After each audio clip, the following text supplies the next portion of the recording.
ಸಮರ್ಥನೆ ಮಾಡ್ಕೊತಾರೆ. ನೀವು ಹೇಳಿದಿರ ಅಂತ ಹೇಳ್ತಾ ಇರೋದಲ್ವಾ ಸಮರ್ಥನೆ. ನೀವು ಹೇಳಿದ್ಕೆ ನಿಮ್ಮ ಹೇಳಿಕೆಗೆ ನಾನು ಹೇಗೆ ಸಮರ್ಥನೆ ಮಾಡ್ಕೊಡೋದು? ನಾನು ಹೇಳ್ಬೋದು ಅಷ್ಟೇ. ನಾನು ಕೂಡ ಈಗ ನೀವೇನು ಹೇಳಿದ್ರಲ್ಲ ಅದು ಪ್ರಸ್ತಾಪ ಮಾಡಿರ್ತೀವಿ ಅಷ್ಟೇ.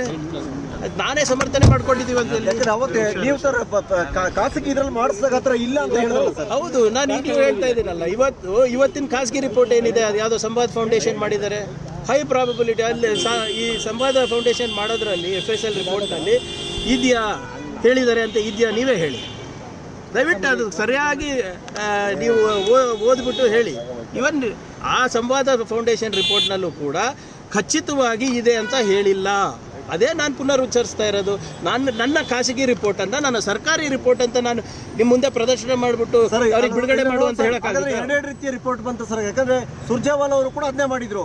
ಆ ರೀತಿ ಇಲ್ವೇ ಇಲ್ಲ. ಸುರ್ಜೇವಾಲಾ ಅವ್ರು ಏನು ಹೇಳಿದಾರೆ ನನಗೆ ಗೊತ್ತಿಲ್ಲ. ರಿಪೋರ್ಟ್ ಮಾಡ್ತಾರೆ ಸರ್. ಇಲ್ಲ ಒಂದು ನಿಮಿಷ ನಾನು ಹೇಳ್ತಾ ಇರೋದು. ನಾನು ಅವತ್ತು ಡೇ 1 ಇಂದ ಹೇಳ್ತಾ ಇರೋದು ಸರ್ಕಾರದ ಅಧಿಕೃತ ರಿಪೋರ್ಟ್ ಅಂತಿಮ. Simple as that.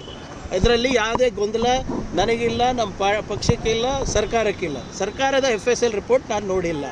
ಆದರೆ ಖಾಸಗಿ ರಿಪೋರ್ಟನ್ನು ಇನ್ಕನ್ಕ್ಲೂಸಿವ್ ರಿಪೋರ್ಟನ್ನು ಕನ್ಕ್ಲೂಸಿವ್ ಮಾಡೋಕ್ಕೆ ದಯವಿಟ್ಟು BJPಯವರು ಪ್ರಯತ್ನ ಏನು ನಡೆಸಿದ್ದಾರೆ ಅದು ಸರಿ ಇಲ್ಲ ಅಂತ ಹೇಳ್ತಾ ಇರೋದು ಸರ್. ಇಡೀ ಪಕ್ಷ ಮತ್ತೆ ಸರ್ಕಾರ ಅದನ್ನ ಡಿಫೆಂಡ್ ಮಾಡ್ಕೋತು ಸರ್. ಅಂದ್ರೆ ಆತರ ಘೋಷಣೆ ಆಗಿಲ್ಲ. ಖಾಸಗಿ ಇದ್ರಲ್ಲಿ ಇಲ್ಲಿದ್ರೆ ಹೇಳ್ಬಿಡಿ ಸರ್, ಏನ್ ಕೇಳ್ಬೇಕಂತ ಬಯಸ್ತಿದ್ರೆ ಹೇಳ್ಬಿಡಿ, ಅದೇ ಹೇಳ್ಬಿಡಿ. ಅದಕ್ಕೆ ಹೇಳ್ತಾ ಇರೋದು from day 1 what I been saying. ಇದು ವೈಜ್ಞಾನಿಕವಾಗಿ ಸಂಶೋಧನೆ ಆಗಬೇಕು, ಪರಿಷ್ಕರಣೆ ಆಗಬೇಕು, ಮತ್ತು ಪಬ್ಲಿಕ್ಗೆ ಕರೆಕ್ಟ್ ಮಾಹಿತಿ ಕೊಡಬೇಕು. ಯಾಕಂದರೆ ಸೆನ್ಸಿಟಿವ್ ಮ್ಯಾಟ್ರ್ ಇದೆ ಅಂತಲೇ ನಾನು ಹೇಳ್ತಾ ಇರೋದು ಡೇ 1 ಇಂದಲೂ. ಈಗಲೂ ಅದಕ್ಕೆ ಬದಲಾಗಿದ್ದೇನೆ. ನಾಳೆ ಸರ್ಕಾರದ FSL ರಿಪೋರ್ಟ್ ಬರಲಿ ಏನಿದೆ ಅಂತ ನಾನು ಹೇಗೆ ತೀರ್ಮಾನ ಕೊಡೋಕ್ಕಾಗ್ತದೆ FSL ಅವರ ಪರವಾಗಿ.